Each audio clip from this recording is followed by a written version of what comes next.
میں یہ سب کچھ ایک بار پھر سے نہیں کر سکتی. ڈاکٹر نے منع کیا ہوا ہے. انہوں نے کہا ہے کہ اگر میں نے دوبارہ ایسا کچھ کیا تو مجھے کافی کمزوری ہو جائے گی. میرا پورا وجود دکھ رہا ہے. میری ہڈیاں کمزور ہو چکی ہیں. میں مزید اپنے اوپر ظلم نہیں کر سکتی. گھبراتے ہوئے اس نے اپنے بازو دبا کر تھکے تھکے سے انداز میں یہ الفاظ کہے تھے. سامنے کھڑا وہ شخص گھور کر اسے دیکھ رہا تھا. پھر کہنے لگا، بھاڑ میں گئی تم اور بھاڑ میں گیا تمہارا وہ ڈاکٹر جس نے تمہیں یہ پٹیاں پڑھائی ہیں. چپ چاپ میرے بچے کو دودھ پلا. مجھے یہ بات سمجھ نہیں آتی کہ آج کل ایسے کون سے ڈاکٹر آ چکے ہیں جو اس طرح کی خرافات پھیلا رہے ہیں. اور ویسے بھی اگر تمہیں کچھ ہو بھی رہا ہے، تمہاری ہڈیاں چٹک کر ٹوٹ بھی رہی ہیں، تو مجھے کیا؟ مجھے صرف اور صرف اتنا پتا ہے کہ ڈاکٹر نے سختی سے منع کیا ہے کہ میرا بچہ باہر کا بازاری دودھ نہیں پیے گا. اسے ایک ماں کے وجود سے غذائیت کی ضرورت ہے، اور وہ تم ہی پوری کر سکتی ہو کیونکہ تم نے اسے جنم دیا ہے. اب میں اس کے لیے دوسری ماں نہیں لا سکتا. سمجھ میں آیا تمہیں؟ چپ چاپ تم اسے ابھی کے ابھی میرے سامنے فیڈ کرواؤ گی. گھبراتے ہوئے 17 سالہ بسمل نے شہیر کی طرف دیکھا تھا. گھبراتے ہوئے ہی صحیح، لیکن کپ کپاتے ہوئے لبوں سے کہنے لگی، کیوں؟ جب آپ اپنی روح کی تسکین کی خاطر باہر سے لڑکیاں لا کر یہاں میرے کمرے میں میرے سامنے ان کے ساتھ غلط کر سکتے ہیں تو اس کے لیے کرائے پر ماں کیوں نہیں لا سکتے؟ کس بات کی سزا دے رہے ہیں آپ مجھے؟ غلطی کیا ہے میری؟ صرف یہ کہ میں آپ کے گھر میں 2 پیسے کمانے کے لیے آئی تھی. بسمل نے ڈرتے ڈرتے یہ الفاظ کہے تھے. اس کا بدن اس وقت سچ مچ ٹوٹ رہا تھا. کم عمری میں ایک بچے کو جنم دینا اور پھر اسے غذائی نشو نما بھی دینا اس کے لیے آسان نہیں تھا، مگر سامنے کھڑا وہ پتھر دل شخص کہاں سمجھتا. آنکھوں میں موٹے موٹے آنسو آئے تھے. شہیر نے دیدے پھاڑ کر اسے دیکھا، پھر کہنے لگا، بڑی ہمت آ گئی ہے تم میں. اتنی اوقات ہو گئی تمہاری کہ میرے سامنے اپنی زبان چلا سکو. شاید پرانے درد بھول چکی ہو جو میں نے تمہارے جسم پر ہی نہیں بلکہ روح تک پہنچائے تھے. اس وقت میرا بچہ رو رہا ہے، تم اسے دودھ پلاؤ گی. باقی باتیں میں تم سے اس کے بعد ڈسکس کرتا ہوں. یہ بات جو تمہیں اندر ہی اندر تکلیف دے رہی ہے نا کہ میں تمہارے سامنے اور عورتوں کے ساتھ وقت گزارتا ہوں، تو ٹھیک ہے، پھر آج رات تیار رہنا. شہیر تمہارے ساتھ آج کی رات رنگین کرے گا، مگر اپنے انداز میں. تمہیں بیوی ہونے کا فرض بھی تو نبھانا ہے نا. بچے کو وہ اٹھا تو چکی تھی، مگر شہیر کے الفاظ سن کر اس کے روم روم میں ایک سنسنی سی دوڑ گئی تھی. 1 سال پہلے جو کچھ شہیر نے اس کے ساتھ کیا تھا وہ ابھی تک بھولی نہیں تھی. ابھی بھی لگتا تھا جیسے ابھی کل کی بات ہے. شہیر اس کے بے حد قریب آ چکا تھا، اتنا قریب کہ شہیر کی گرم سانسیں اس کے چہرے پر رقص کرتی ہوئی محسوس ہو رہی تھیں. اپنا چہرہ اس کے چہرے کے بے حد قریب لا کر کہنے لگا کہ آج رات تیار رہنا. میں 1 سال پہلے والی وہ حسین رات ایک بار پھر دہرانا چاہتا ہوں. اس بار تو میرا تم پر حق بھی ہے، موقع بھی ہے اور دستور بھی ہے، مگر ہاں، اس وقت مجھے میرے بچے کی فکر ہے. شاباش، ابھی اسے تم میرے سامنے ہی فیڈ کرواؤ گی. شہیر کے الفاظ اپنے کان کے قریب سن کر وہ گھبرائی تھی. ہڑبڑا کر کہنے لگی کہ میں اسے دوسرے کمرے میں لے جا کر فیڈ کروا لوں گی. اس سے پہلے بھی کرتی تھی، مجھے آپ کے سامنے ایسا کچھ بھی نہیں کرنا. اس کے سرخ چہرے کو دیکھ کر شہیر اندر ہی اندر لطف اندوز بھی ہو رہا تھا، مگر دل میں ایک جلن بھی تھی جو بار بار اسے تڑپا رہی تھی. اس لڑکی کی وجہ سے اسے جو کچھ سہنا پڑا تھا وہ اتنی آسانی سے بھولنے والا نہیں تھا. شہیر نے اس کا بازو پکڑا اور بیڈ پر بٹھایا تھا.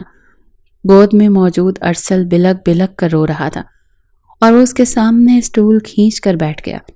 کہنے لگا، اب تم کچھ کرو گی یا میں کروں؟ مگر شرم کے مارے کبھی شہیر کو دیکھتی تو کبھی اس بچے کو. اس سے پہلے اس نے بچے کو اس کے سامنے فیڈ نہیں کروایا تھا. آنکھوں سے موٹے موٹے آنسو نکلنے لگے. کہنے لگی، مجھ سے یہ سب کچھ نہیں ہوگا، میں یہ سب کچھ نہیں کر سکتی. مگر شہیر کی آنکھوں میں اترنے والے غصے کو دیکھ کر وہ سہم چکی تھی. ہر بار ہمیشہ وہ اپنی خون خار نظریں دکھا کر اس سے اپنا مطلب پورا کروا لیتا تھا. آج بھی ایسا ہی ہو رہا تھا. ادھر آنکھوں سے آنسو بہہ رہے تھے، پورا وجود درد سے ٹوٹ رہا تھا. اس جیسی نازک معصوم کم عمر لڑکی کے لیے یہ سب کچھ اتنا آسان نہیں تھا. جتنا تکلیف دہ مراحل سے وہ گزار چکی تھی۔ ارسل جو پچھلے آدھے گھنٹے سے مسلسل روئے جا رہا تھا، جیسے ہی اپنی ماں کی گود میں آیا تو فوراً چپ ہو چکا تھا۔ شہیر پاس ہی بیٹھا اپنے بچے کو سیر ہوتا ہوا دیکھ رہا تھا، جب اس کی نظر ایک بار پھر بڑی فرصت سے بسمل کے وجود پر گھومنے لگی۔ گھبراتے ہوئے اس کے سامنے سر جھکائے بچے کو فیڈ کروانے میں مصروف تھی، اور وہ اپنی نظریں اس کے پورے وجود پر گردش کرتا ہوا ایک بار پھر خود کو سرشاری میں ڈوبتا محسوس کر رہا تھا۔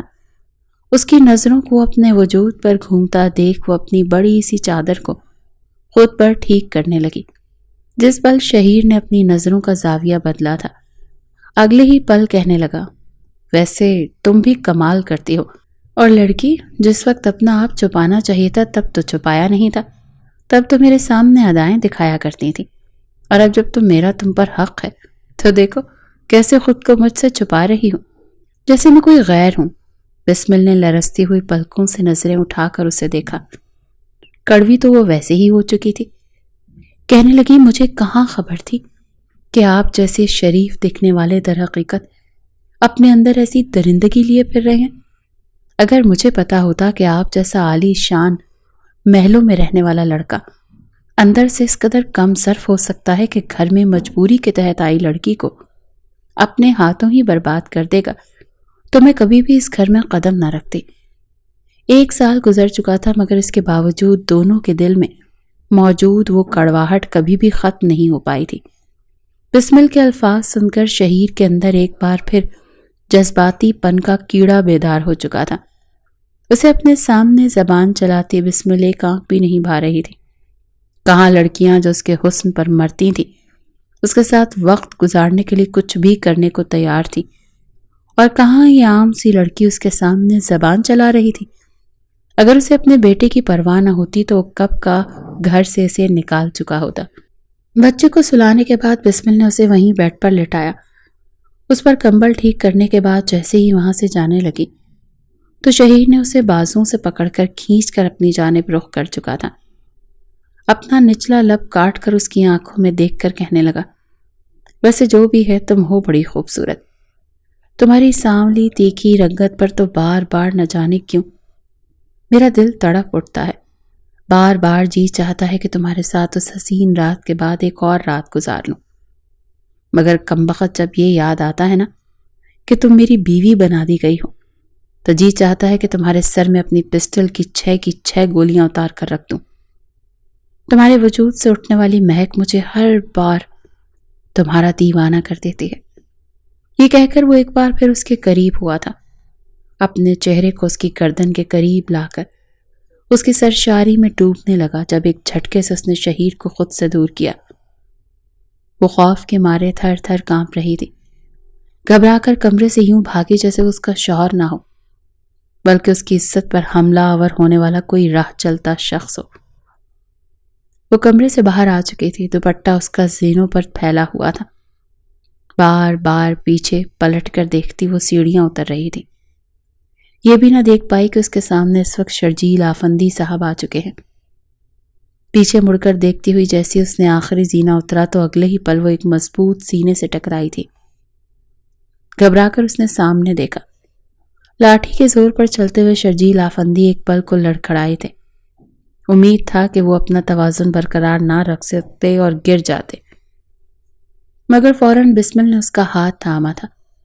اور دادا جی آپ سوری، معاف کیجیے گا، میں نے آپ کو دیکھا نہیں، غلطی ہو گئی مجھ سے، میں معذرت خواہ ہوں، معاف کر دیجیے گا۔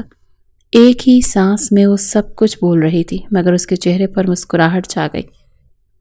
اپنا ہاتھ اس کے سر پر رکھ کر تھپ تھپاتے ہوئے کہنے لگی، ارے بسمل بیٹا، گھبرانے کی ضرورت نہیں ہے، کوئی بات نہیں، مگر یہ آپ اتنی گھبرائی ہوئی کیوں دکھ رہی ہیں؟ سب خیریت تو ہے نا؟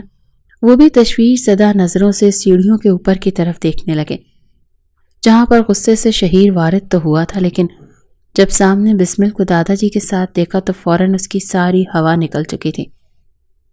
سیڑھیاں اترتے ہوئے وہ ان کے پاس ہی آ چکا تھا، جب ماتھے پر بل ڈال کر بسمل کو دیکھ کر کہنے لگا کہ کیا ہوا ہے بیٹا؟ اس کھوتے نے تمہیں پھر تو کچھ نہیں کہا؟ اگر کہا ہے تو بتاؤ، جی تو اس کا یہی چاہ رہا تھا کہ وہ کچھ دیر پہلے سننے جانے والی ساری دھمکیاں دادا جی کو بتا دیں، مگر لحاظ کر چکی تھی۔ کہنے لگی، نہیں دادا جی، میں تو بس ایسے ہی کچن کی طرف جا رہی تھی، آپ کو کچھ چاہیے؟ تو وہ ایک کھا جانے والی نظر شہیر پر ڈالنے کے بعد اپنے کمرے کی طرف جا چکے تھے۔ کچن میں بلا وجہ ہی وہ برتنوں کی کٹر پٹر کر رہی تھی۔ بس کسی بھی طرح وہ اس کمرے میں نہیں جانا چاہتی تھی۔ 1 سال کا عرصہ گزر جانے کے باوجود محبت اور اپنائیت کیا ہوتی ہے، وہ اپنے دل میں سما ہی نہیں پائی تھی۔ ایک جانب کو وہیں کچن کے فرش میں گھٹنوں پر سر رکھ کر بیٹھ گئی۔ سبھی ملازم وہاں سے جا چکے تھے، گھر اندھیرے میں ڈوب چکا تھا، اور وہ گھٹنوں پر سر رکھے گہری سانس خارج کر کے رہ گئی۔ ماضی کسی فلم کی طرح اس کے سامنے چلنے لگا تھا۔ 1 سال پہلے کا وقت کتنا فرق آ چکا تھا اس میں۔ 1 سال پہلے وہ کیسی تھی اور اب کیسی تھی۔ حلق میں سوچ سوچ کر کانٹے چبھنے لگے تھے۔ وہ آنکھیں موند چکی تھی اور آنسوؤں کو گالوں پر بہنے دیا تھا۔ ارے او بسمل، کہاں گھوم رہی ہے تو؟ ادھر آ کر یہ صحن سے جھاڑو لگا دے۔ تجھے لاکھ بار کہہ چکی ہوں کہ جھاڑو پوچا کرنا سیکھ لے۔ کل کو میرے ساتھ صاحب جی کی حویلی چلنا ہے۔ ارے میرے ساتھ جھاڑو پوچا کروائے گی تو 2 پیسے ہاتھ میں آئیں گے، مگر تو اتنی بڑی ہو گئی ہے، تجھے تو کھیل کود سے ہی فرصت نہیں ہے۔ ابھی بھی وہ لڑکیوں کے چولہے کے کوئلہ نکال کر زمین پر آڑی ترچھی لکیریں بنا کر اپنے چھوٹے بھائی کے ساتھ کھیلنے میں مصروف تھی۔ جب ماں کی بات سن کر اس کے ماتھے پر بل پڑ گئے۔ بالوں کی چٹیا کو ایک ادا سے پیچھے ہٹا کر کہنے لگی، کیوں اماں، خود تو تم پڑھی لکھی ہو نہیں، ساری زندگی ان چودھریوں اور بڑے لوگوں کی حویلیوں میں جھاڑو پوچا کرتے ہوئے گزار دیا تم نے۔ تم واحد ماں ہوگی جو بجائے یہ سوچنے کے کہ اپنے بچوں کا مستقبل کیسے سنواروں، انہیں بھی اپنے جیسے ہی گرے ہوئے کاموں میں لگا رہی ہو۔ میں پہلے ہی بتا رہی ہوں، میں نے لوگوں کے جوتے سیدھے نہیں کرنے، بس پڑھ لکھ کر میں بھی لاکھوں کماؤں گی، اور پھر تمہیں بھی یہ نوکریاں کرنے کی ضرورت نہیں پڑے گی۔ وہ ساتھ اچھلتے ہوئے مٹی کی ٹھیکری کو پاؤں سے مار رہی تھی اور ساتھ باتوں میں مصروف تھی۔ اس کی ماں ایک گہری سانس خارج کر کے رہ گئی۔ ہاٹ جماعتیں پڑھ رہی ہے وہی کافی ہے تیرے لیے، سمجھ میں آیا تیرے؟ یہ پیپر ہو جائیں، اس کے بعد تیرا اسکول جانا بند ہو جائے گا۔ یہ سوچ کر بھی بسمل کی آنکھوں میں آنسو آئے تھے۔ اس کی ماں نے بڑی مشکل سے اسے 10ویں تک پڑھنے دیا تھا۔ پورے اسکول میں اس نے اول پوزیشن حاصل کی تھی۔ ہیڈ ماسٹر جی نے خود کہا تھا کہ میں شہر میں بڑے کالج میں اس کا وظیفہ لگوا دوں گا، یہ مفت میں پڑھائی حاصل کر لے گی۔ مگر یہ سن کر رشیدہ خاتون نے فوراً ماتھے پر بل ڈالے تھے، کمر پر ہاتھ رکھ کر کہنے لگی، ارے ماسٹر جی، مجھے کوئی فرق نہیں پڑتا، چاہے اسکول میں پہلی پوزیشن حاصل کریں یا پاکستان میں ہی اول آ جائے۔ ہم جیسے غریبوں کی یہ پڑھائی کوئی فائدہ نہیں دیتی، پڑھ لکھ کر کیا لے گی؟ آگے جا کر پھر رشوت خوری کا ہی نظام چلے گا۔ وہ جو پیسے میں اس کی پڑھائی پر لگاؤں گی، وہی وقت میرے ساتھ امیروں کے گھر جا کر برتن مانج لے گی، تو 2 پیسے ہی ہاتھ میں آئیں گے نا۔ اس وقت وہاں پر بسمل کی سہیلیاں بھی موجود تھیں۔ اس کی ماں کی بات سن کر وہ اس کا مذاق اڑانے لگی اور وہ روتی ہوئی گھر بھاگ گئی تھی۔ گھر میں رہ کر دھیرے دھیرے وہ کام کاج تو سیکھ چکی تھی، لیکن کبھی بھی گھر سے باہر قدم نکالنے کا سوچا نہیں تھا۔ رشیدہ بیگم کی طبیعت جب خراب رہنے لگی تو مجبوراً اپنی ماں کے ساتھ اس نے آفندی خاندان کے ہاں جا کر صاف صفائی کرنے کا سوچا تھا، اور یہی اس کی سب سے بڑی غلطی تھی۔ 25 سالہ شہیر آفندی اس وقت لاؤنج میں موبائل پر لڑکی کے ساتھ ہی چیٹنگ میں مصروف تھا۔ اپنی ٹانگیں سامنے میز پر لٹکائے وہ لڑکی سے رومانوی گفتگو کر رہا تھا، جو بار بار اسے کہہ رہی تھی کہ ڈارلنگ، جو کہو گے کرنے کو تیار ہوں، مگر پلیز تم اس انوشا کے ساتھ ڈیٹ پر نہیں جاؤ گے۔ میں نے تمہیں کہا تھا نا کہ میرے پاس تمہارے لیے خاص پلان ہے، اگر کہو گے تو ہم ریسٹورانٹ کے ساتھ ساتھ ہوٹل میں بھی چلیں گے۔ وہ اس طرح کی باتیں اس سے میسیجز پر کر ہی رہی تھی، اور شہیر اپنے چہرے پر ایک مسکراہٹ سجائے اس کی اس بات پر ہنس رہا تھا۔ اتنا گھمنڈ تو اسے خود پر ضرور تھا کہ اسے لڑکیاں ڈھونڈنی نہیں پڑتی تھی، بلکہ خود ہی اس کے پیچھے چلی جاتی تھی۔ ابھی وہ اس سے بات کر ہی رہا تھا جب ایک پہاڑ نما وجود اس کے سر کے قریب آ کر کھڑا ہو گیا۔ اس نے پلٹ کر سامنے دیکھا تو سامنے رشیدہ بیگم کھڑی مسکرا رہی تھی۔ ہنس کر کہنے لگی، السلام علیکم صاحب جی، بڑی بیگم کدھر ہیں؟ ماتھے پر بل ڈال کر وہ کہنے لگا، یہ ہر وقت تمہارے دانت منہ سے باہر ہی کیوں رہتے ہیں؟ جب دیکھو بتی سی باہر دکھا رہی ہوتی ہو۔ نہیں، تمہیں کیا لگتا ہے کہ تمہیں میں دیکھ کر جیب سے پیسے نکال کر تمہارے ہاتھ پر رکھ دوں گا کہ جاؤ رشیدہ بی بی عیش کرو؟ ایک دفعہ میرا کہا سمجھ نہیں آتا؟ میرے سامنے سیریس رہا کرو۔ وہ جو لاؤنج میں داخل ہوتے ہی شہیر کو دیکھ چکی تھی، ایک پل کو اسے دیکھ کر تو وہ پلکیں جھپکنا بھول چکی تھی۔ کہاں وہ پکی سی رنگت کی چھوڑی موئی سی لڑکی معصومیت اور شرارتی ایک ساتھ اس میں پنپ رہی تھی، مگر اس نوجوان کو دیکھ کر اس کے دل کی دھڑکنیں ضرور تیز ہوئی تھی۔ وہ خود کو اپنی ماں کے پیچھے چھپا کر کھڑی تھی، شہیر کی نظر اس پر نہیں پڑی تھی، مگر اپنی ماں کی یوں بے عزتی ہوتی سن اس سے برداشت نہیں ہوا۔ اگلے ہی پل اپنی ماں کے پیچھے سے نکل کر ماتھے پر بل ڈال کر اسے دیکھنے لگی، مگر تب تک شہیر دوبارہ سے اپنے موبائل میں مصروف ہو چکا تھا۔ کہنے لگا، اوپر کمرے میں ہے امی، مگر ہاں اس سے پہلے میرے لیے چائے بنا دو۔ تو رشیدہ جھٹ سے کہنے لگی، ہاں صاحب جی، میری بیٹی آئی ہے نا، وہ دے گی بنا کر آپ کو چائے۔ جاؤ بیٹا، جا کر صاحب جی کے لیے چائے بنا کر لاؤ، اور ہاں چینی کم ڈالنا، صاحب جی کو زیادہ میٹھا پسند نہیں ہے۔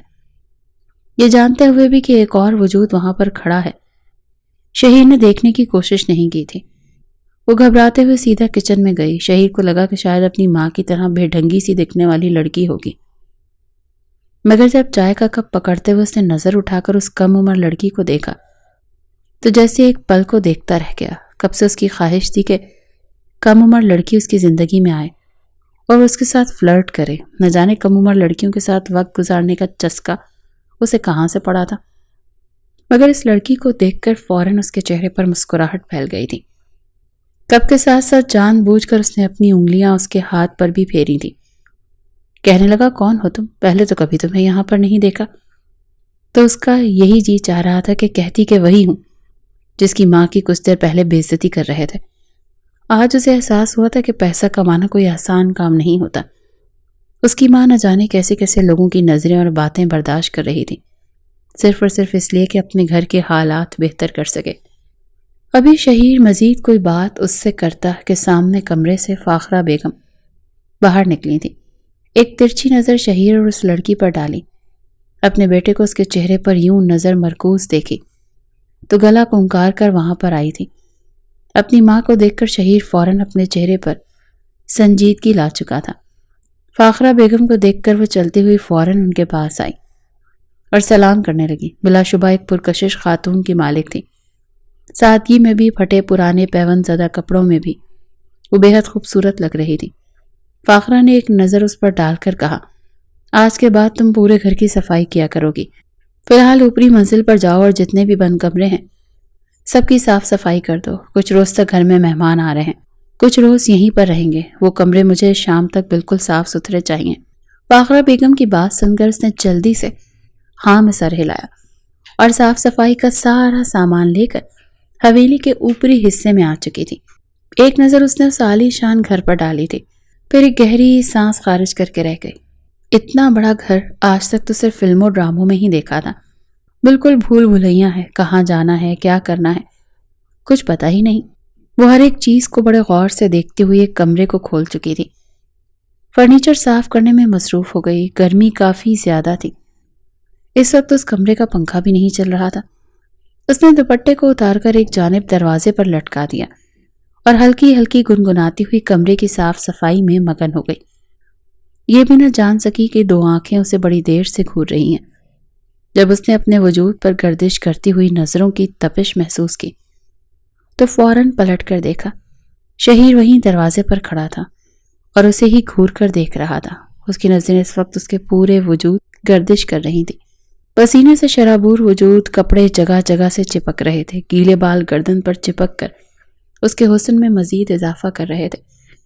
ہاتھ بڑھا کر جھٹ سے اس نے دوپٹہ اتار کر اپنے گلے پر لپیٹا تھا۔ کہنے لگی، جی صاحب جی، آپ کو کوئی کام تھا؟ مجھے اکیلے کام کرنے کی عادت ہے، مجھے اچھا نہیں لگتا کہ مجھے کام کرتے ہوئے کوئی دیکھے۔ ہڑبڑاتے ہوئے وہ الفاظ کہہ تو چکی تھی، مگر اگلے ہی پل شہیر دونوں ہاتھ سینے پر باندھ کر کہنے لگا، اچھا، مگر شاید تم یہ بھول رہی ہو کہ یہ میرا گھر ہے، میں کبھی بھی جہاں وہاں کہیں بھی آ جا سکتا ہوں، اگر چاہو تو یہاں پر بیٹھ بھی سکتا ہوں۔ اور تمہیں میں آرڈر دے سکتا ہوں کہ تم میرے سامنے یہاں پر کام کرو۔ جس انداز میں شہیر بات کر رہا تھا اس کی چھٹی حص ریڈ سگنل دینے لگی تھی۔ نظریں اٹھا کر اس نے شہیر کو دیکھا۔ آج تک صرف گھر میں ہی قید رہنے والی وہ لڑکی مردوں کی نظروں کو اتنے اچھے سے سمجھ نہیں پائی تھی، مگر شہیر کی نظروں میں کچھ تو ایسا تھا جو اسے خوف میں مبتلا کر رہا تھا۔ گھبرا کر اس نے اپنے قدم پیچھے ہٹائے اور کہنے لگی، مطلب کیا ہے آپ کا؟ وہ مسکرا کر قدم پہ قدم چلتا ہوا اس آگے بڑھا، جیب سے ایک سگریٹ نکالا اور اس کا کش لے کر دھواں اس کے نازک چہرے پر پھینکا۔ کھانستی ہوئی وہ فوراً پیچھے ہٹی اور وہ اس کی جانب قدم بڑھاتا ہوا کہنے لگا کہ تم جیسی حسین نوکرانیاں جو گھر میں کام کرنے کے لیے آ جائیں تو بتاؤ ہم جیسے حسن کے دل دادا پھر کیا کریں گے؟ تمہاری ماں بھی لگتا ہے تمہیں چارے کے طور پر ہی میرے آگے استعمال کرنے کے لیے لائی ہیں۔ تم جیسے لوگوں کو میں اچھے سے جانتا ہوں۔ تمہاری ماں جیسی عورتیں اپنے حسین کم عمر بیٹیوں کا استعمال کر کے یوں ہی تو اپنے مطلب پورے کروایا کرتی ہیں۔ بتاؤ میرے ساتھ وقت گزارنے کے کتنے پیسے لوگی؟ ایک ہی جس میں وہ یہ لفظ بولتا چلا گیا تھا جب اگلے ہی پل بسمل نے غصے سے شہیر کی طرف دیکھا۔ ایک زوردار تھپڑ وہ شہیر کے منہ پر مارنا چاہتے تھے، مگر شہیر اس کی نازک کلائی کو اپنے ہاتھوں میں پکڑ کر اسے اپنے قریب کر چکا تھا اور اگلے ہی پل اسے گردن سے پکڑ کر اپنے لب اس کی گردن پر رکھ گیا۔ وہ چلا بھی نہیں پائی تھے اور وہ کہہ چکا تھا کہ کیا ایک دفعہ میں بات کہی سمجھ نہیں آئی؟ سینکڑوں لڑکیاں شہیر آفندی پر مرتی ہیں، شہیر آفندی تم جیسی لڑکی کے ساتھ کچھ وقت گزارنا چاہتا ہے۔ جتنے پیسے کہو گی اتنے دوں گا۔ مزید وہ کچھ کہتا وہ اسے خود سے دور کر کے رونے لگی، کہنے لگی آپ گھٹیا ترین انسان ہیں، گھٹیا سے بھی گھٹیا۔ آپ کو شرم نہیں آتی اس طرح کے الفاظ استعمال کرتے ہوئے؟ کیا سمجھ رکھا ہے آپ نے مجھے؟ خود تو بے کردار ہیں ہی، آپ کو لگتا ہے کہ میں بھی گری ہوئی ہوں؟ لعنت بھیجتی ہوں میں آپ پر اور آپ کے پیسوں پر۔ یہ کہہ کر وہ کمرے سے بھاگی تھی۔ جیسے ہی نیچے اتری تو سامنے کو دھیڑ عمر شخص صوفے پر بیٹھا تھا۔ نئی ملازمہ کو یوں روتے ہوئے دیکھ کر ماتھے پر بل پڑ چکے تھے۔ کہنے لگا، کیا ہوا لڑکی، رو کیوں رہی ہو؟ تو وہ جانتی ہی نہیں تھی اپنی ماں سے وہ اکثر شجیل آفندی کا ذکر سنتی رہتی تھی۔ یہ بھی جانتی تھی کہ اس گھر میں ان کا کتنا روب ہے۔ روتے ہوئے ان کے پاس آئی اور اسے سسک کر روتے ہوئے کہنے لگی کہ بڑے صاحب جانتے ہیں چھوٹے صاحب نے میرے ساتھ کیا سلوک کیا ہے؟ اس کے بعد جو بھی ہوا تھا لفظ بہ لفظ بتا چکی تھی۔ فاخرہ بیگم کے تو کانوں سے دھواں نکلا تھا۔ کہنے لگی، بے شرم لڑکی، یہ کس طرح کی باتیں کر رہی ہو میرے بیٹے کے بارے میں؟ تم ایسا کہہ بھی کیسے سکتی ہو؟ رشیدہ نے تو آگے بڑھ کر اپنی بیٹی کو بازو سے جھنجھوڑا تھا۔ ارے کل موئی، کیوں نوکری چھڑوانے کے چکروں میں ہے؟ کیا بدنام کیے جا رہی ہے؟ تجھے پتا بھی ہے تو کیا کہہ رہی ہے؟ اگر ایسا کچھ تھا بھی تو مجھے بتاتی، سب کے سامنے کیوں اپنا منہ کھول دیا؟ غصے سے سرجیل صاحب اپنی نشست سے اٹھے تھے اور ایک زوردار تھپڑ شہیر کے منہ پر مارا تھا۔ بے حیا بے غیرت انسان، یہ تربیت کی ہے ہم نے تمہاری؟ باہر تو ہماری رنگ رلیوں کی خبریں مجھ تک پہنچتی رہتی ہیں، مگر اب تم گھر میں کام کرنے والی ملازماؤں کے ساتھ بھی اس طرح کا رویہ رکھو گے؟ اس کے بعد تمہاری پاکٹ منی بند ہے، تم خود کماؤ گے خود کھاؤ گے۔ معافی مانگو اس لڑکی سے ابھی کے ابھی، ورنہ تمہیں اس گھر سے بے دخل کرنے میں مجھے ایک سیکنڈ بھی نہیں لگے گا۔ شہیر نے کبھی سوچا بھی نہیں تھا کہ یہ عام سی نوکرانی اسے یوں اپنے دادا سے تھپڑ کھانے پر مجبور بھی کر سکتی ہے۔ اپنی صفائی میں اس نے بہت کچھ کہنے کی کوشش کی تھی، مگر پھر گہری سانس خارج کر کے اس نے سرسری سے انداز میں سوری کہا تھا۔ اپنے غصے سے گھر سے باہر جا چکا تھا۔ بسمل تو روتی دھوتی سیدھا وہاں سے گھر آ چکی تھی۔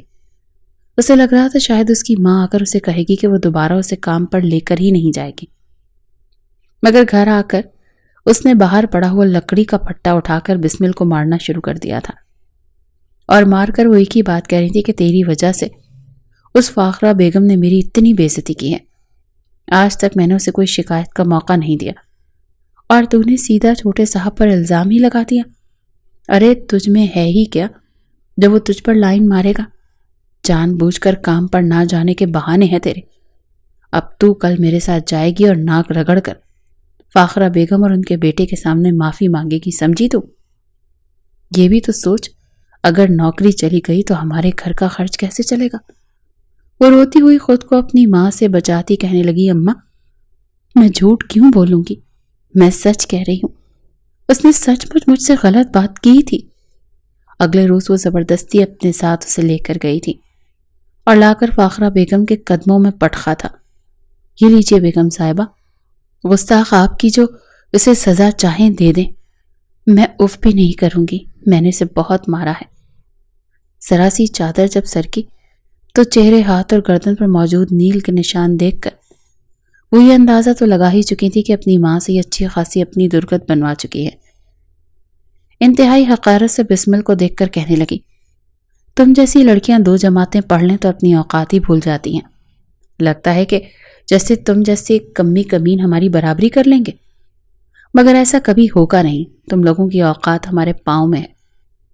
میرے بیٹے کو کیا لڑکیوں کی کمی ہے؟ میرے بیٹے کے ساتھ بڑے بڑے امیر بزنس مین کی بیٹیاں وقت گزارنے کو تڑپتی ہیں، اور تم نے میرے بیٹے کا معیار اتنا گرا ہوا سمجھ لیا کہ وہ تمہیں آفر کرتا پھرے گا۔ تمہاری سزا یہی ہے کہ تم اگلے 1 سال تک میرے گھر میں مفت کام کرو گی، تمہیں 1 روپیہ بھی نہیں دیا جائے گا۔ اس نے شکایتی نظروں سے اپنی ماں کی طرف دیکھا تھا، جو اسے دوبارہ سے فرش پر دھکا دے کر کہہ چکی تھی کہ باہر بی بی جی، آپ جیسا کہیں گی ویسا ہی ہوگا، آپ تو فکر ہی نہ کریں۔ پہلی بار ایسا ہوا تھا جب اسے اپنی ماں پر شدید غصہ آیا تھا۔ وہ کبھی سوچ بھی نہیں سکتی تھی کہ اس کی ماں اسے ایسا ویسا بھی کچھ کہہ سکتی ہے۔ انہی دنوں رشیدہ بیگم کو ڈیرے پر کام کے لیے لے جایا گیا۔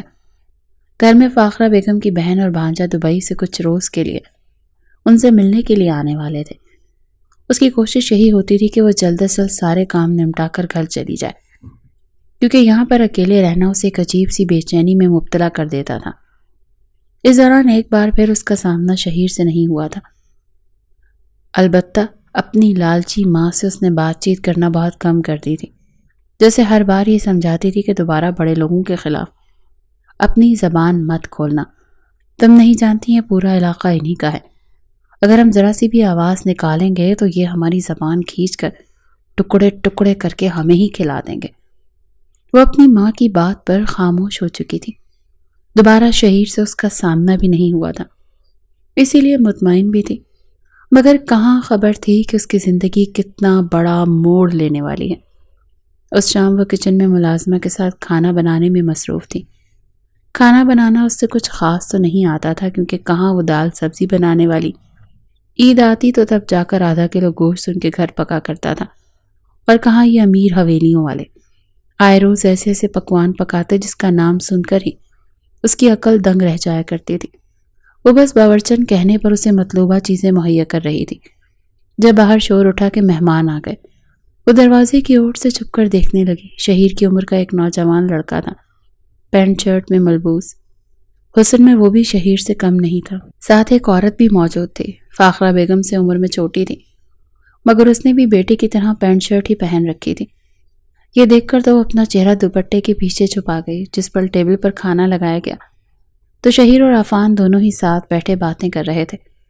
جب اتنی پرکشش لڑکی کو ملازمہ کے روپ میں دیکھ کر عفان کی آنکھیں پھٹی کی پھٹی رہ گئیں۔ کہنے لگا، اوئے تیرے گھر میں تو بڑی سونی سونی کڑیاں ملازمہ کے طور پر رکھی گئی ہیں۔ وہ اپنے انگریزی لہجے میں پنجابی بول کر ہنسا۔ اس کی آواز بسمل کے کانوں تک تو نہیں پہنچی، مگر شہیر اسے دیکھ کر اندر تک جل چکا تھا۔ چند روز پہلے جو واقعہ ہوا تھا اس نے وہ سب کچھ عفان کو بتا دیا۔ دونوں کا چولی دامن کا ساتھ تھا اور الٹا سیدھا کام دونوں ایک دوسرے کو بتا کر ہی کیا کرتے تھے۔ بھائیوں سے بڑھ کر دونوں کا یارانہ تھا، مگر شہیر سے زیادہ عفان ہی تھا، جس کے ذہن میں ہر وقت شیطانی چالیں چلتی رہتی تھی۔ ایک گہری سانس خارج کر کے اس نے بسمل کو دیکھا اور پھر کہنے لگا کہ لڑکی تو بڑی مست ہے، میں تو حیران ہوں کہ ابھی تک تم نے اس لڑکی کو چکھا کیوں نہیں۔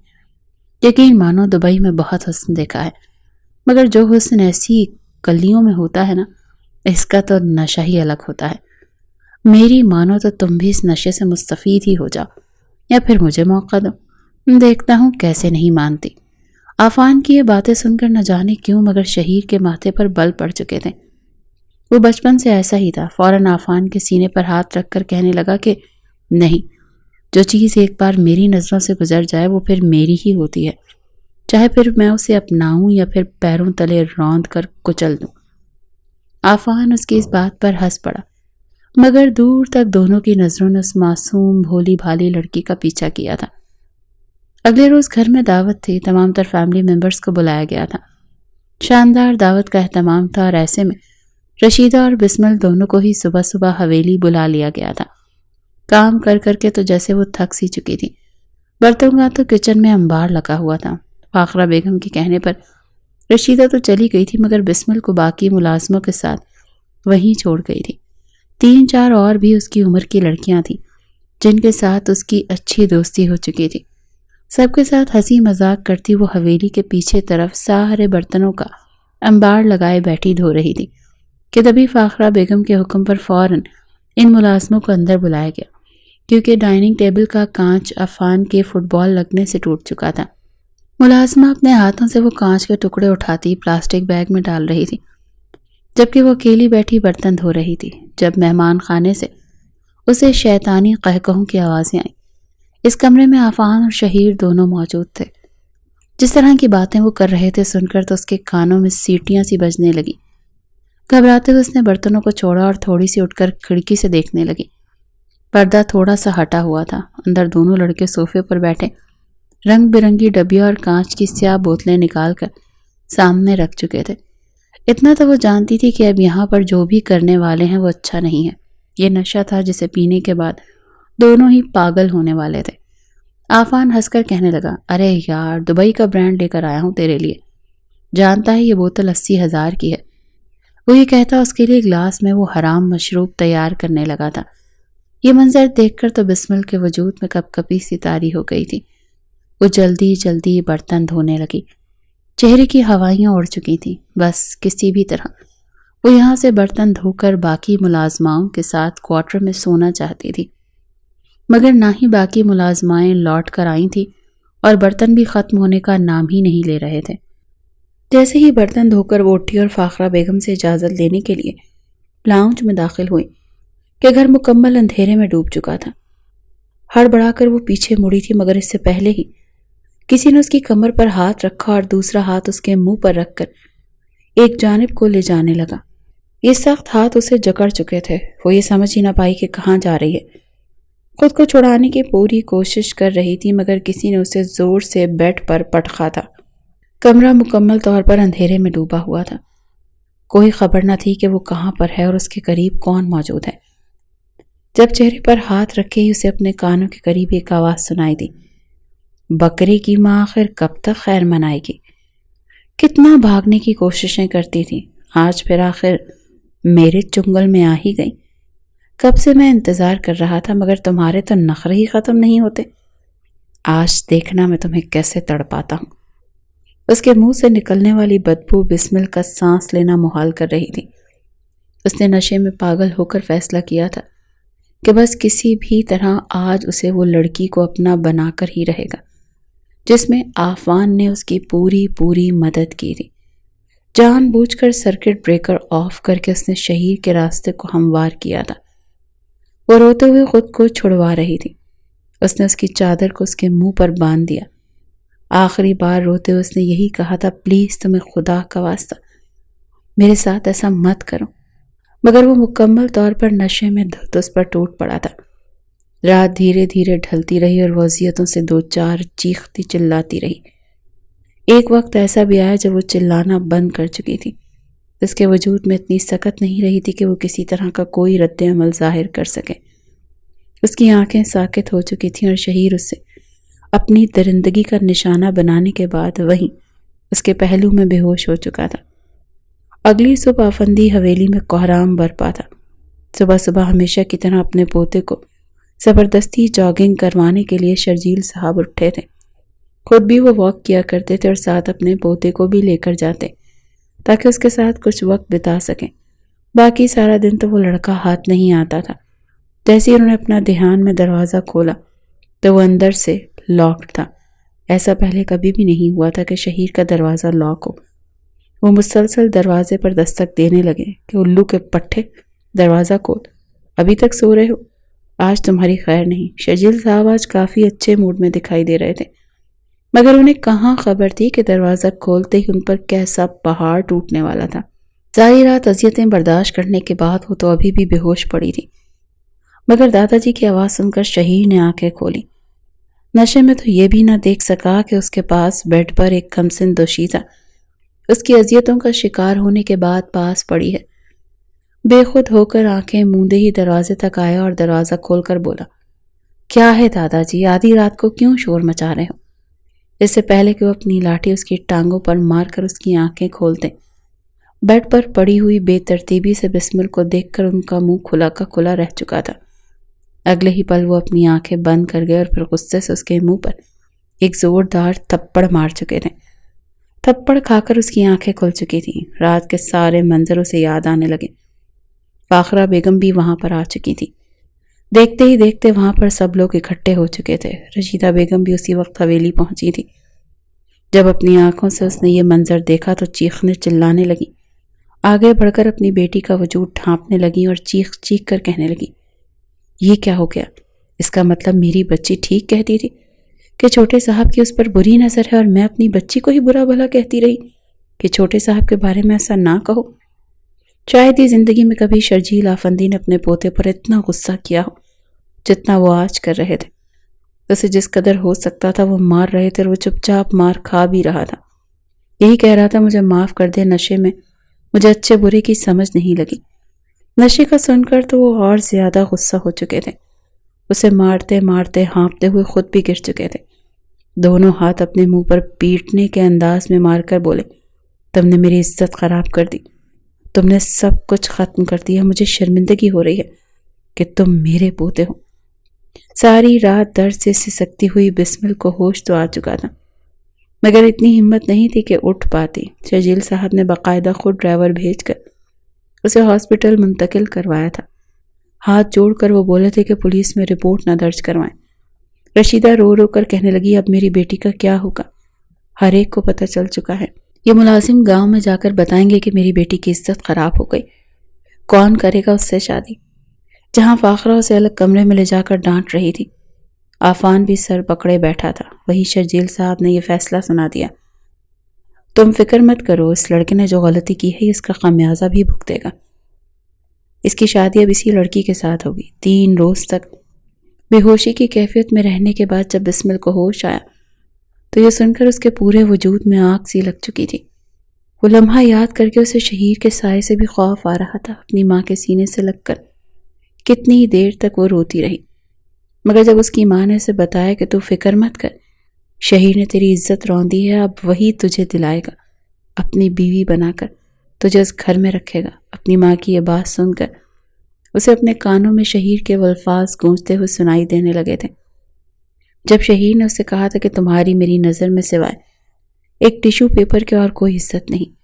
ہاں، وہی ٹیشو پیپر جسے ایک بار استعمال کرنے کے بعد کچرے میں پھینک دیا جاتا ہے۔ وہ شخص تو اسے ایک بار استعمال کرنے کے بعد پھر پھینک چکا تھا، اسے اتنی نفرت کرتا تھا، اسے اتنی تکلیف سے دوچار کیا تھا، بھلا وہ اپنا اب اس کے سپرد ہمیشہ کے لیے کیسے کر سکتی تھی؟ وہ روتے ہوئے اپنی ماں کے سامنے ہاتھ جوڑ گئی کہ نہیں اماں، ایسا مت کرو، مجھے اس درندے کے حوالے مت کرو، مجھے انصاف چاہیے، میرے ساتھ غلط ہوا ہے۔ مگر رشیدہ اسے خاموش کروا چکی تھی۔ 5 لاکھ روپے اسے فاخرہ بیگم کی طرف سے مل چکے تھے، اور بیٹے کی پڑھائی کا خرچہ الگ، ماہانہ راشن شرجیل صاحب کی طرف سے اٹھانے کے لیے الگ پیشکش کی جا چکی تھی، اور یوں لالچ میں آ کر رشیدہ بیگم نے اپنی بیٹی زبردستی اس کے نکاح میں سونپ دی۔ وہ دلہن بنی اس کے بستر پر بیٹھی تھی، اسی کمرے میں جس میں اس کی عزت کی دھجیاں اڑائی گئی تھی۔ خوف کے مارے وہ تھر تھر کانپ رہی تھی۔ اسے لگا تھا کہ شاید کمرے میں آ کر ایک بار پھر اسے اسی اذیت سے دوچار کیا جائے گا، مگر شہیر نے کمرے میں آ کر ایک جھٹکے سے اسے اپنے بیڈ سے اٹھایا تھا۔ یہ کہنے لگا کہ خبردار، جو دوبارہ اس بیڈ پر بیٹھنے کی کوشش بھی کی تم کیا سمجھ رہی تھی کہ میں کمرے میں آؤں گا، ایک بار پھر بیوی کے روپ میں دیکھ کر تمہارے ساتھ سہاگرات مناؤں گا؟ ہرگز نہیں۔ ایک دفعہ استعمال کی ہوئی چیز کو شہیر دوبارہ چھونا بھی پسند نہیں کرتا۔ دفع ہو جاؤ میری نظروں کے سامنے سے، تم نے میری زندگی برباد کر دی۔ میں اپنی لائف انجوائے کرنا چاہتا تھا، اور تم نے کیا کیا؟ تم جیسی لڑکی جو میری استعمال کی ہوئی تھی وہی میری بیوی کے روپ میں آ گئی۔ اب دیکھنا میں تمہارے ساتھ کیا کرتا ہوں۔ یہ کہہ کر وہ اسے دھتکار چکا تھا۔ وہ ساری رات ایک کونے میں بیٹھی سو چکی تھی۔ یہ خوف تو اس کے دل سے اتر چکا تھا کہ دوبارہ اسے وہ کوئی تکلیف دے گا یا اسے ایسے لمحات گزارنا پڑیں گے۔ فاخرہ بیگم اسے شرجیل صاحب کے سامنے تو کچھ نہیں کہتی تھی، مگر جیسے ہی وہ زمینوں کا چکر لگانے کے لیے جاتے تو بسمل کو ڈانٹ پھٹکار اسے یہ یاد ضرور دلاتی تھی کہ تم اس گھر میں ابھی بھی وہ ملازمہ ہو، بہت جلد تمہیں راستے سے ہٹا دیا جائے گا۔ یہ مت سمجھنا کہ تم ہمیشہ یہاں پر اس گھر کی وارث کی بیوی بن کر رہو گی۔ میرے بیٹے کی شادی تو ایک اعلیٰ خاندان میں ہی ہوگی۔ وہ ڈری سہمی سب کی ڈانٹ کھا لیا کرتی تھی، ملازمہ کی طرح گھر کے سارے کام کاج بھی کرتی۔ دوبارہ شہیر نے اس کے قریب آنے کی کوشش نہیں کی تھی، مگر ہاں آدھی رات کو سب کے سو جانے کے بعد وہ اپنے ساتھ لڑکیوں کو ضرور لایا کرتا تھا۔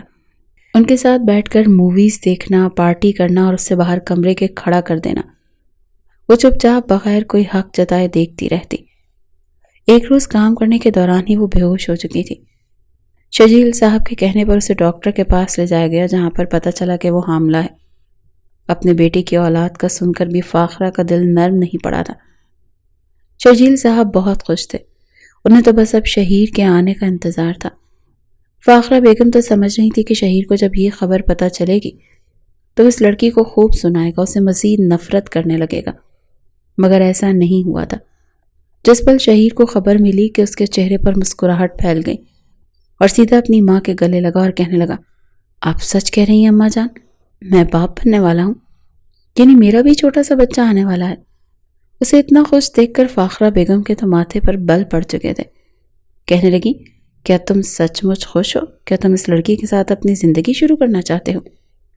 شہیر نے فوراً سنجیدگی سے کہا تھا، مجھے اس لڑکی سے کوئی لینا دینا نہیں ہے، مگر ہاں وہ میری اولاد کو اس دنیا میں لانے والی ہے، اس لیے اس کی صحت کا خیال تو رکھنا پڑے گا۔ جہاں شہیر ملازماں کو کہہ کر گیا تھا کہ بسمل کو کسی چیز کی کوئی کمی نہیں آنی چاہیے، وہیں فاخرہ بیگم جان بوجھ کر نہ اسے وقت پر دوا لینے دیتی تھی، نہ ہی اسے آرام کرنے دیتی، بلکہ ہر وقت کام کاج میں لگائے رکھتی تھی، اور وہ حاملہ ہونے کے باوجود کسی نہ کسی کام میں لگی رہتی۔ رات کو جب بستر پر لیٹی تو درد سے کمر اکڑ چکی ہوتی، بعض دفعہ تو روتے ہوئے وہ سسکتے ہوئے ہی رات گزار دیا کرتی۔ بچے کو اس دنیا میں لانا اس کے لیے کوئی آسان کام نہیں تھا۔ اسے لگا تھا شاید اس موقع پر شہیر کے دو میٹھے بول اس کی زندگی میں سکون بھر دیں گے، مگر وہ تو اپنے بیٹے ارسل کو پا کر اسے لے کر گھر بھی جا چکا تھا، اور بسمل کو ڈرائیور اور ملازمہ کے ساتھ گھر لانا پڑا تھا۔ ماضی میں کتنی ہی تکلیفیں تھیں جو وہ جھیل کر آج اس مقام تک پہنچی تھی، پھر آخر کیسے اتنی آسانی سے وہ ایک بار پھر شہیر کو اپنا آپ سونپ دیتی۔ ہاں، اس 1 سال کے عرصے میں اگر شہیر اس سے محبت کرنے لگتا، اس کی عزت کرنے لگتا، اس کے سوا کسی دوسری عورت کو زندگی میں شامل نہ کرتا، تو شاید وہ اپنے دل میں اس کے لیے عزت، احترام اور اپنائیت لے آتی۔ وہ کچن میں فرش پر بیٹھے ہوئے سوچ رہی تھی جب اسے شہیر کی گرجدار آواز سنائی دی۔ گھبرا کر وہ اٹھی تھی، اب تو چہرے پر بہنے والے آنسو بھی سوکھ چکے تھے۔ جلدی سے اس نے اپنا چہرہ صاف کیا اور کمرے میں چلی آئی۔ ارسل ابھی بھی سو رہا تھا، مگر وہ اسی کے انتظار میں بیٹھا تھا۔ کہنے لگا، اتنی دیر کیوں کر دی آنے میں؟ وہ کام کا بہانہ بنا کر اس کے قریب گئی اور کہنے لگی، اب مزید کتنی دھجیاں اڑانا چاہتے ہیں آپ؟ میں جانتی ہوں کہ آپ نے میرے ساتھ یہ رشتہ صرف اور صرف اس لیے رکھا کیونکہ میں آپ کے بچے کی ماں ہوں۔ اس وقت آپ کے اس بچے کو مجھ سے نشوونما چاہیے، لیکن جب آپ کا بچہ سمجھدار ہو گیا تو پھر؟ سوالیہ نظروں سے اس نے شہیر کی طرف دیکھا تھا، جس نے انتہائی بیزاری سے اسے دیکھ کر کہا تھا، پھر یہی کہ وہ دن تمہارا میری زندگی میں آخری دن ہوگا۔ میں تمہیں دھکے مار کر اس گھر سے نکال دوں گا اور اپنے بچے کے لیے ایک نئی ماں لے آؤں گا۔ اس کی اس بات پر وہ پھیکی سی ہنسی اور کہنے لگی، اچھا، آپ کو وہ تنگ چست لباس پہننے والی گرل فرینڈز چھوٹے چھوٹے کپڑے پہن کر اپنا وجود آپ کے ساتھ ساتھ باقی لڑکوں پر بھی عیاں کرنے والی، کیا آپ کے اس بچے کو پال لیں گی؟ اسے بازو سے پکڑ کر بیڈ پر پٹک چکا تھا، اس کی زلفوں میں اپنا سکون تلاش کرتے ہوئے کہنے لگا، یہ تمہارا سر درد نہیں ہے، سمجھ میں آیا؟ اس وقت میں جو کہہ رہا ہوں تم وہی کرو گی۔ یہ کہہ کر اس کے دونوں ہاتھ اپنی گرفت میں لینے کے بعد اپنے چہرے کو اس کے چہرے کے قریب لے گیا اور پھر لمس اس کے چہرے پر چھوڑنے لگا، مگر نہ جانے کیوں دل میں ایک دم سے بے چینی سی ابھر آئی تھی۔ اس بات میں کوئی شک نہیں تھا کہ وہ لڑکیوں کے ساتھ فری ہو کر بے دھڑک بات تو کر لیا کرتا تھا، مگر سوائے اس کے وہ کسی کے قریب نہیں آیا تھا۔ وہ پتھر کی مورت بنی چھت پر نظریں ٹکائے دیکھ رہی تھی، اور وہ زبردستی اس کے ساتھ کچھ کرنا تو چاہتا تھا، مگر پورے ہوش و حواس میں اسے نہ جانے کیوں بے چینی ہونے لگی۔ وہ اسے دھکا دے کر اس سے دور ہوا تھا، کہنے لگا جاؤ یار، عجیب لگ رہا ہے، جیسے میں کسی پتلے کے ساتھ وقت گزار رہا ہوں، اٹھو یہاں سے، سونے دو مجھے۔ وہ بھی چپ چاپ اٹھ کر ارسل کے ساتھ لیٹ چکی تھی۔ دل میں شہیر کے بے چینی دن بدن مزید بڑھتی چلی جا رہی تھی۔ وہ اپنے آپ کو سکون پہنچانا چاہتا تھا جو ایک عورت کے وجود سے ہی اسے مل سکتا تھا، مگر بسمل کے ساتھ وہ کچھ کرنا نہیں چاہتا تھا، اور جو لڑکی بار بار اس کے پیچھے پڑی تھی نہ جانے کیوں وہ اس کے ساتھ کوئی رشتہ بنانا نہیں چاہتا تھا۔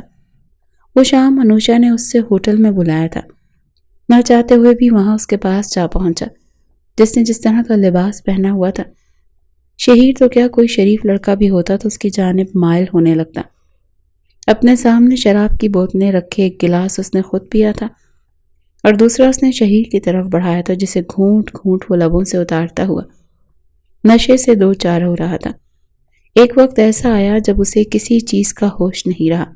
وہ بھول چکا تھا کہ اس کے پاس موجود یہ عورت اس سے کتنی بڑی جال میں پھنسانے والی ہے۔ وہ اس کے ساتھ قربت کے لمحات گزارنا شروع ہو چکا تھا۔ وہ رات شاید اس کی زندگی کی حسین ترین رات تھی، جو اس کے لیے اتنی سیاہ بننے والی تھی کہ اگلی صبح جب اس کی آنکھ کھلی تو وہ بیڈ پر اکیلا تھا۔ آنکھیں کھول کر دیکھا تو وہاں پر سوائے اس کے اور کوئی بھی موجود نہیں تھا۔ گزشتہ رات کے لمحات سوچ کر ایک بار پھر اس کی رگ رگ میں سرشاری دوڑ رہی تھی، وہیں اس کا ضمیر اسے بار بار بے چین کر رہا تھا، جیسے اس نے جو کیا ہے وہ ٹھیک نہیں کیا اور کچھ بہت غلط ہونے والا ہے۔ اس نے چپ چاپ فریش ہونے کے بعد سیدھا آفس کا رخ کیا۔ ابھی وہ آفس میں بیٹھا کچھ فائلز دیکھ رہا تھا جب موبائل پر ایک ٹون بجی۔ سرسری سے انداز میں اس نے دیکھا تو انوشے کا میسج تھا۔ وہ اسے وائس نوٹ بھیجتے ہوئے کہنے لگا کہ مجھے تو لگا تھا کہ صبح صبح تمہارے حسین چہرے کا دیدار ہوگا اور ایک بار پھر تم مجھے سرشاری میں گم کر دو گی، مگر تم اچانک کہاں چلی گئی تھی؟ ابھی الفاظ اس نے کہے تھے جب کچھ ویڈیوز اس کے نمبر پر سینڈ ہونے لگی۔ گزشتہ رات کے گزارے ہوئے لمحات کی ویڈیوز تھیں، اور جس انداز میں بنائی گئی تھیں ایسے لگ رہا تھا جیسے کمرے میں صرف وہ نہیں بلکہ کوئی تیسرا بھی موجود تھا۔ گھبراہٹ کے مارے شہیر کے کچھ سمجھ نہ آیا کہ وہ کیا کرے۔ اسی کے ساتھ انوشا کا ایک وائس نوٹ آیا تھا جس میں وہ کہنے لگی چپ چاپ میرے اکاؤنٹ میں 5 کروڑ ٹرانسفر کر دو، ورنہ تمہاری یہ ویڈیوز تمہارے خاندان والوں میں وائرل کر دوں گی۔ تم جیسے بزنس مینز کو پھنسا کر ان سے مطلب پورا کروانا میرا پسندیدہ مشغلہ ہے۔ اگلے 1 گھنٹے کے اندر اندر مجھے جواب چاہیے، ورنہ آگے تم خود سوچ لو۔ یہ الفاظ تھے یا پگھلا ہوا سیسا جو اس کے کانوں میں ڈال دیا گیا تھا۔ وہ گھبرا گیا اور گھبراتے ہوئے کہنے لگا یہ کیا بکواس کر رہی ہو تم؟ پچھلے 1.5 سال سے تم میرے پیچھے پڑی ہوئی تھی۔ ڈیلیٹ کرو ان ویڈیوز کو، میں تو سوچ رہا تھا کہ تم سے شادی کروں گا اور تم۔ گھبراتے ہوئے کہنے لگا کہ تم کچھ بھی غلط قدم نہیں اٹھاؤ گی، میں تمہیں 20 لاکھ ٹرانسفر کر سکتا ہوں۔ اب اسی وقت میرے پاس اتنے ہی ہیں، باقی میں تمہیں ساتھ ساتھ دے دوں گا، مگر پلیز کوئی الٹا قدم مت اٹھانا۔ اس کی سوئی 5 کروڑ پر اٹکی تھی۔ جب شہیر نہ مانا تو کچھ دیر بعد ہی وہ ویڈیوز اس کے پورے خاندان میں وائرل ہو چکی تھی، یہاں تک کہ میڈیا کے ہاتھ بھی لگ چکی تھی۔ وہ شخص جو اپنے ناک پر مکھی تک بیٹھنے نہیں دیتا تھا، جس نے کبھی کسی کو اپنے سامنے کچھ سمجھا ہی نہیں تھا، جو کہتا تھا کہ میں لڑکیوں کو ٹیشو پیپر کی طرح استعمال کرتا ہوں، جس نے بسمل کی زندگی تباہ کرنے میں کوئی کسر نہیں چھوڑی تھی، آج اس لڑکی کے ہاتھوں استعمال ہو چکا تھا۔ نہ جانے کتنے مردوں کو استعمال کرنے کے بعد وہ اس تک پہنچی تھی۔ شہیر جب گھر پہنچا تو گھر میں کوہرام مچا ہوا تھا، کیونکہ دادا جی کو ہارٹ اٹیک آ چکا تھا۔ آخری الفاظ یہی بول کر بے ہوش ہوئے تھے کہ یہ لڑکا میرے جنازے کو کاندھا نہیں دے۔ آج اسے اپنا سب کچھ لوٹا ہوا محسوس ہوا تھا۔ بسمل اور اس کا بیٹا دونوں ہی دادا جی کو بے ہوش ہوتا دیکھ کر پھوٹ پھوٹ کر رو رہے تھے۔ فوراً انہیں اسپتال لے جایا گیا، مگر وہ اپنی جان کی بازی ہار چکے تھے۔ فاخرہ بیگم کو اپنے بیٹے پر غصہ آ رہا تھا۔ کتنے ہی تھپڑ ایک ساتھ وہ اپنے بیٹے کے منہ پر مار چکی تھی۔ وہ سبھی خاندان والے ایک ساتھ اکٹھے تھے، ہر کوئی ان پر تھو تھو کر رہا تھا۔ وہ سن دماغ کے ساتھ اپنے دادا کا جنازہ دیکھ رہا تھا۔ 6 فٹ دوری پر بیٹھا وہ اپنے دادا کی وصیت پر عمل کر رہا تھا، جو یہ کہہ کر گئے تھے کہ یہ لڑکا میرا آخری دیدار بھی نہیں کرے، میرے جنازے کو راہ چلتوں سے اٹھوا لینا مگر اس سے نہیں۔ شہیر تو یہ بھی بھول چکا تھا کہ وہ ہے کیا۔ جس پل جنازہ اٹھایا جانے لگا تو وہ پیروں کی طرف بیٹھ کر کتنی ہی دیر پھوٹ پھوٹ کر روتا رہا۔ اس کے چیخ چیخ کر رونے کی آواز پر سبھی خاندان والے یہی کہہ رہے تھے کہ ڈرامے بازیاں کر رہا ہے یہ لڑکا، جبکہ کہیں نہ کہیں چیخوں میں فاخرہ بیگم بھی قصوروار تھی، جنہوں نے دولت اور طاقت کے نشے میں اپنے بیٹے کو اندھا ہونے دیا، اسے سنوارا نہیں تھا۔ بسمل چپ چاپ اسے روتا ہوا دیکھ رہی تھی۔ اسے آج شہیر ایک الگ ہی روپ میں دکھائی دے رہا تھا۔ جو ویڈیو وائرل ہوئی تھی وہ اس نے بھی دیکھی تھی، مگر اپنے شوہر کو کسی اور کے پہلو میں دیکھنے کی ہمت نہیں تھی۔ وہ اکثر اس سے کہا کرتی تھی، جس طرح تم نے مجھے سب کے سامنے رسوا کیا تھا، دیکھنا تم بھی ایسے ہی رسوا ہوگے۔ خدا میرا بدلہ تم سے ضرور لے گا۔ میں تب دیکھوں گی جن لڑکیوں کی تم باتیں کرتے ہو وہ کیسے تمہیں اپناتی ہیں۔ پلٹ کر تمہیں مجھ جیسی 2 کوڑی کی ملازمہ کے پاس ہی آنا پڑے گا۔ جس پل فاخرہ بیگم نے اپنے خاندان میں مذاق بنتا دیکھا تو وہ بھی اپنے بیٹے سے نفرت کرنے لگی تھی۔ غصے سے اسے ڈانٹنے لگی، یہ تک کہہ دیا کہ میری نظروں سے دور ہو جا، میں تمہیں اپنا خون مانتی نہیں ہوں۔ ابھی شرجیل صاحب کو وفات پائے 10 روز ہی گزرے تھے جب ایک شام فاخرہ نے بسمل کو دیکھا۔ ارسل کو وہ خاموش کروا رہی تھی مگر وہ مسلسل روئے جا رہا تھا۔ اس وقت وہ شرجیل صاحب کی گود میں بیٹھ کر کھیلا کرتا تھا، شاید وہ بھی اپنے پردادا کو یاد کر رہا تھا۔ فاخرہ جو پہلے ہی خاندان والوں کی باتوں سے کافی ڈسٹرب تھی، ویڈیو کو انٹرنیٹ سے ڈیلیٹ تو کروا دیا گیا تھا مگر یہ تو مرتے دم تک آپ سب کو یاد رہنے والی تھی۔ بار بار بچے کا رونا سن کر ان سے برداشت نہ ہوا، غصے سے چلا کر اس کے پاس آئی اور ایک تھپڑ اس کے منہ پر جڑ دیا، کہنے لگی کہ دفع ہو جاؤ اس گھر سے۔ اس گھر میں تم آ کر ٹکی ہوئی تھی تو صرف اور صرف میرے سسر کی وجہ سے، مگر اب وہ اس دنیا میں نہیں رہے، تمہارا بھی اب اس گھر میں کوئی کام نہیں، نکل جاؤ یہاں سے۔ وہ اسے نکال رہی تھی۔ یہ بات وہ بھی جانتی تھی کہ یہ گھر اس کا عارضی ہے جہاں پر وہ ہمیشہ نہیں رہے گی۔ اپنے بچے کو سینے سے لگائے وہ صرف اتنا بولی تھی، میں نے اکیلے جانا ہے یا آپ کا وارث ساتھ لے کر جاؤں؟ جواب میں فاخرہ نے اپنے پوتے کو بھی گالی دے دی تھی کہ مجھے نہیں چاہیے، اسے اپنے گھر میں لے جاؤ، پتہ نہیں کس کو اٹھا کر میرے بیٹے کا نام تھوپ رہی ہے۔ یہ گالی سن کر اس نے پھر اپنے چہرے پر مسکراہٹ سجائی اور کہنے لگی کہ آپ کا بیٹا تو میرے ساتھ غلط کرنے کا خمیازہ بھگت رہا ہے، لیکن شاید اگلی باری اب آپ کی ہے۔ یہ کہہ کر وہ وہاں سے نکل چکی تھی۔ رشیدہ نے جب اسے گھر میں دیکھا تو 100 طرح کی باتیں سنانے لگی۔ شہیر کو اسی شام بڑی شدت سے ارسل کی یاد آئی تھی۔ پچھلے کئی روز سے اس نے اپنی گود میں ارسل کو اٹھایا نہیں تھا، سگریٹ پر سگریٹ پھونکتا۔ اس نے اپنے کمرے میں بھی سگریٹ کی بس رچا لی تھی۔ انوشا کو پولیس کے حوالے کروا کر وہ اچھی خاصی سزا دلوا چکا تھا۔ وہ لڑکھڑاتے ہوئے قدموں سے کمرے سے باہر نکلا۔ گھر میں بالکل خاموشی تھی۔ بسمل کو دھیمے لہجے میں آواز دینے لگا۔ پہلے تو وہ اس کی ایک آواز پر بھاگی چلی آتی تھی مگر آج وہ وہاں پر نہیں تھی۔ ملازمہ سے پوچھا تو وہ کہنے لگی بڑی بیگم نے تو ان کو دھکے مار کر نکال دیا۔ شہیر کے تو تن من میں آگ لگ چکی تھی، کہنے لگا اچھا میرا بیٹا کہاں ہے؟ ملازمہ کے بتانے پر تو وہ آگ بھگولا ہوا تھا۔ باہر آ کر اپنی ماں سے کہنے لگا بسمل کہاں ہے اور میرا بچہ، آپ نے انہیں کیوں نکالا؟ کہنے لگی وہ اس قابل نہیں تھے، ایک نہ ایک روز اس نے اس گھر سے اس بچے کے ساتھ جانا ہی تھا۔ مگر شہیر کہنے لگا وہ اس قابل نہیں تھے، بلکہ میں اس قابل نہیں تھا جو آج بھگت رہا ہوں۔ آج تک میں اس لڑکی کو برا بھلا کہتا تھا، لیکن آج میں اس سے بھی کمتر اور کم درجہ ہو چکا ہوں۔ سب کی نظروں کے سامنے میری اوقات کیا ہو چکی ہے۔ آج اگر بسمل بھی مجھے ریجیکٹ کر دے تو مجھے پرواہ نہیں، کیونکہ میں اس کے قابل نہیں ہوں، میں کسی کے بھی قابل نہیں رہا۔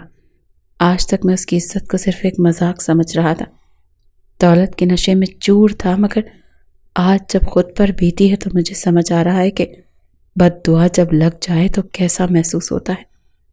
شہیر کی آنکھوں میں آنسو تھے۔ شاید گزشتہ 15-20 دنوں سے تنہائی میں رہ کر اس کا ضمیر اسے اچھی خاصی عقل سکھا چکا تھا۔ بسمل کو ابھی اس گھر میں آئے 5 دن بھی نہیں ہوئے تھے جب رشیدہ نے اسے یہ کہنا شروع کر دیا کہ دیکھ بیٹی، میں تو کہتی ہوں کہ اس بچے کو مجھے دے، میں اسے ٹوکری میں ڈال کر ان کے گھر کے باہر رکھاؤں گی، خود ہی اپنے بچے سنبھالتے رہیں گے، اور تیری میں شادی کسی اچھی جگہ کروا دوں گی۔ اب ساری زندگی تجھے اپنے گھر میں تو نہیں بٹھا کر رکھ سکتی نا۔ ماں کی بات سن کر اس کے ماتھے پر بل پڑے تھے اور کہنے لگی، اماں پہلے ہی تم نے مجھے کھلونا کی طرح استعمال کیا ہے۔ میں عورت ہوں، کوئی پلاسٹک کی گڑیا نہیں ہوں جسے تمہارا جب دل چاہے گا ایک نئے سانچے میں ڈال دو گی۔ میری زندگی میں آنے والا پہلا اور آخری شخص وہی تھا۔ مجھے لگتا ہے میں مر جاؤں گی مگر دوبارہ کسی مرد کو اپنی زندگی میں شامل نہیں ہونے دوں گی۔ اپنے بچے سے تو بالکل بھی دور نہیں ہو سکتی، اس میں تو میری جان بستی ہے۔ وہ یہ بات کر رہی تھی جب دروازے کے باہر کھڑا ہوا شہیر اندر داخل ہوا۔ آنکھوں کے گرد سیاہ ہلکے، بکھرے بال، کھلے کالر، وہ آج الگ ہی شہیر آفندی لگ رہا تھا۔ آ کر سیدھا بسمل کے پاس بیٹھا، اپنے بیٹے کو سینے سے لگا کر کتنی ہی دیر اسے چومتا رہا۔ وہ بھی باپ کی محبت پا کر جیسے کسی گلاب کی طرح کھل چکا تھا۔ پھر ایک نظر اسے دیکھ کر کہنے لگا، سب نے مجھے چھوڑ دیا ہے بسمل۔ میں جانتا ہوں میں نے بہت غلط کیا، مگر یقین مانو میں ایسا کرنا نہیں چاہتا تھا۔ مجھے جان بوجھ کر نشے میں دھت کر کے یہ سب کچھ کروایا گیا۔ ہو سکے تو مجھے معاف کر دینا، کیونکہ میں نے جو کچھ تمہارے ساتھ کیا وہ آج میرے سامنے آ چکا ہے۔ مگر خدا کے واسطے میرے بچے کو مجھ سے جدا مت کرنا، نہ ہی خود کو مجھ سے الگ ہونے دینا۔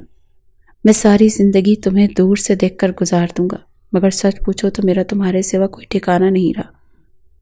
میں بے سہارا بے بس ہو چکا ہوں بسمل۔ بسمل نے اپنے سامنے ہاتھ جوڑ کر روتے ہوئے شہیر کو دیکھا تھا۔ کچھ دیر تو وہ خاموش رہی، پھر اپنے بیٹے کے چہرے پر وہ مسکراہٹ دیکھی جو باپ کے سینے سے لگ کر اس کے چہرے پر آئی تھی۔ ایک گہری سانس خارج کر کے کہنے لگی، ٹھیک ہے، میں آپ کے ساتھ چلنے کے لیے تیار ہوں۔ وہ اس بار شہیر کے ساتھ واپس اس کے گھر میں آئی تھی، مگر وہاں پر مزید رہنا ان کے لیے بے حال تھا۔ خاندان والوں کی باتوں نے دھیرے دھیرے شہیر کو نفسیاتی مریض بنانا شروع کر دیا تھا، یہاں تک کہ سگی ماں بھی اسے مرنے کے لیے چھوڑ چکی تھی۔ اس وقت بسمل ہی تھی جس نے اس کے ساتھ اس حویلی کو چھوڑنے کا فیصلہ کیا تھا۔ دونوں شہر آ چکے تھے۔ شہر کے مشہور سائیکائٹرسٹ اس کا علاج کروایا گیا، مگر جب پھر بھی گناہوں کا بوجھ کم نہ ہو سکا تو بسمل نے اسے قرآن پاک تھمایا تھا۔ یہ وہ وقت تھا جب شہیر نے اپنے ہر ایک گناہ سے توبہ کی تھی، صدق دل سے جائے نماز پر بیٹھ کر خدا کے حضور توبہ کی تھی، سجدے میں گر کر کتنی دیر تک روتا رہا تھا۔ دھیرے دھیرے اسے یوں محسوس ہوا جیسے گناہوں کا پہاڑ اس کی کمر سے سرک چکا۔ وہ ایسا بن چکا تھا جیسا کبھی بسمل نے خواب دیکھا تھا۔ جو کچھ بسمل کے ساتھ ہوا تھا اس کا خمیازہ اچھے سے بھگت چکا تھا، مگر اب بار بار ماضی کو کریت کر سامنے لانا بھی تو بہتر نہیں تھا۔ یہ سوچ کر بسمل نے اپنا رویہ شہیر کے ساتھ بہتر کر لیا۔ ایک عرصہ لگا تھا مگر دونوں میں محبت پروان چڑھنے لگی۔ اس بار جب شہیر نے اسے اپنا بنایا تو اس کی محبت پروان چڑھتی شدتوں کو دیکھ کر بسمل تو جیسے دنیا سے بیگانی ہو چکی تھی۔ وہ بس ان لمحات کو کبھی ختم نہیں ہونے دینا چاہتی تھی، اور یوں ہی ہنستی مسکراتی پرسکون زندگی کا سوچ کر اپنا چہرہ اس کے سینے میں چھپا گئی تھی۔ ویورز، کیسا لگا آج کا ناول؟ کچھ مصروفیات کے بنا پر وائس چینج تھی، مگر نیکسٹ آپ کو اسی طرز میں ناول سننے کو ملیں گے۔ کامنٹ کر کے رائے ضرور دیجیے گا کہ کیا بسمل نے شہیر کے ساتھ زندگی کا آغاز کر کے ٹھیک کیا، یا پھر اسے راستے الگ کر لینے چاہیے تھے۔